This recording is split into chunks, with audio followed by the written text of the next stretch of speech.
Let me take you back to 5 years ago when Typhoon Haiyan, the strongest storm ever recorded, struck Tacloban City in the Philippines.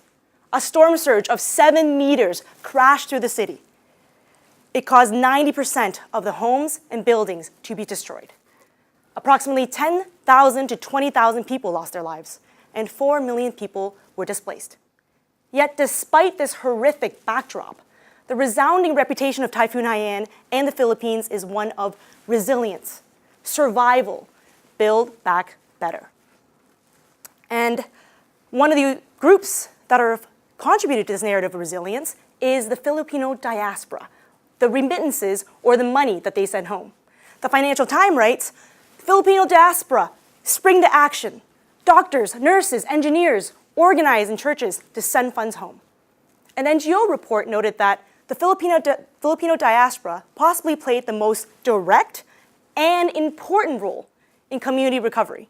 In a year-to-year comparison, remittances to the Philippines rose by $600 million in the first 3 months. $600 million, that's a lot of money.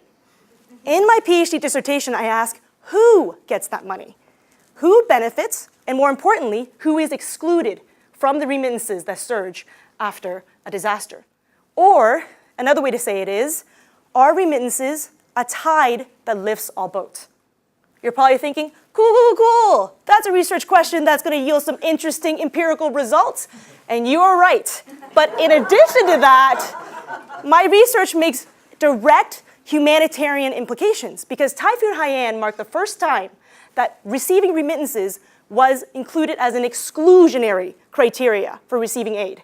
So if you've got a brother in the US that sends you $50 for your birthday, $50 for Christmas, you now are excluded from receiving shelter assistance.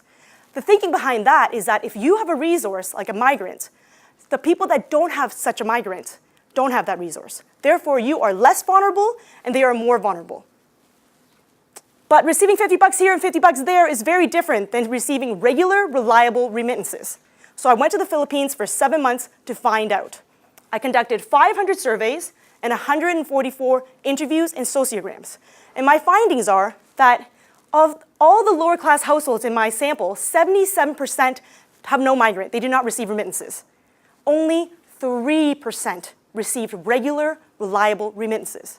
But that's very different from the middle class that received 21%. But this is what happens during normal times. What happens during times of disasters? Can they leverage more remittances? And the answer is no. Only 5% of households received remittances after the disaster. So no, remittances are not a tide that lifts all boats. Thank you.